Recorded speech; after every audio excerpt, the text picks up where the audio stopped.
আসসালামু আলাইকুম। আমরা প্রত্যেকেই কিন্তু স্মার্টফোন ব্যবহার করে থাকি, কিন্তু স্মার্টফোন ব্যবহার করতে করতে একটা সময় দেখা যায় আমাদের মোবাইলের চার্জিং সার্ভিস ভালো দিচ্ছে না।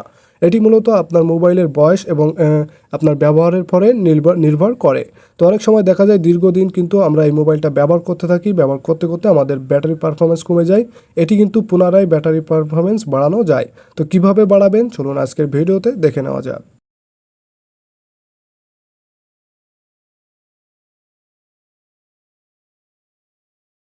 শুরুতে আপনাদের মোবাইল স্ক্রিন থেকে উপরে সেটিং বারটা ক্লিক করে নেবেন এবং এখানে ব্যাটারি সেভার নামে একটা অপশন রয়েছে, এটির ভিতরে চলে যাবেন। তো এখানে উপরে দেখতে পাচ্ছেন ব্যাটারি সেভার লেখা রয়েছে, এটি কিন্তু অনেকেই পাবেন না। না পেলে কি করবেন, এখান থেকে উপরে যদি স্ক্রল করেন দেখেন এখানে একটা অপশন রয়েছে ব্যাটারি সেভার। এটি কিন্তু সেটিংয়ের ভিতরেও থাকবে, এখান থেকে না পেলে আপনারা সেটিংয়ে গিয়ে সার্চ দিয়ে দিবেন।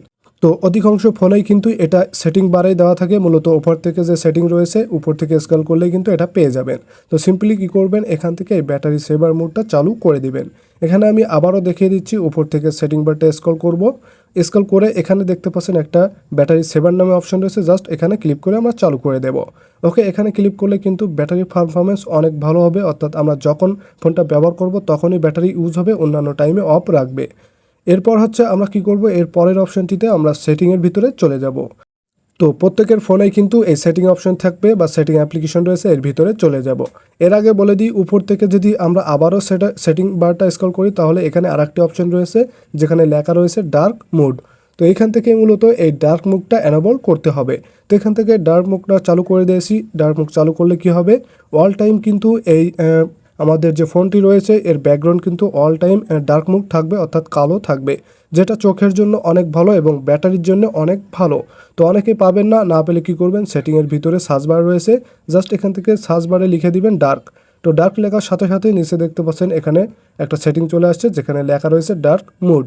তো আপনারা কী করবেন, এই ডার্ক মোড সেটিংটা খুঁজে নেবেন, খুঁজে নিয়েই মূলত এখানে এই অপশনটি অন করে দিবেন।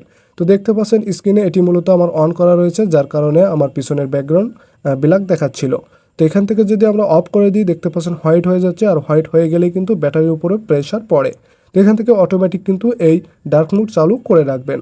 ওকে, এরপরে 3 নম্বর সেটিংটি হলো আমাদের অটো ব্রাইটনেস। তো এটিও মূলত উপর থেকে সেটিং বার স্ক্রল করলে কিন্তু আমরা অটো ব্রাইটনেস পেয়ে যাব। তো এই অটো ব্রাইটনেসটা অল টাইম কিন্তু চালু রাখবেন। তো অটো ব্রাইটনেস যদি খুঁজে না পান এখানে সেটিংয়ের ভিতরেও সার্চ দিতে পারেন, তাছাড়া কিন্তু প্রত্যেকটা ফোনে উপরে সেটিং বারে পেয়ে যাবেন। তো দেখতে পাচ্ছেন এখানে সেটিং বারে চলে আসছি, এখান থেকে দেখতে পাচ্ছেন এ এ লেখা রয়েছে, বড় হাতের এ দেওয়া রয়েছে, এটি মূলত অটো ব্রাইটনেস সেটিং। তো আপনারা দেখতে পাবেন প্রত্যেকটি ফোনে কিন্তু দেওয়া থাকবে এই অটো ব্রাইটনেস সেটিং। সিম্পলি উপর থেকে স্ক্রল করে এই অটো ব্রাইটনেস সেটিং ক্লিক করে দিবেন। এখানে আর কোনো কাজ নাই, একসাথে যদি এই 3টে সেটিং চালু থাকে তাহলে ব্যাটারি পারফরমেন্স নতুন ফোনের মতোই পেয়ে যাবেন।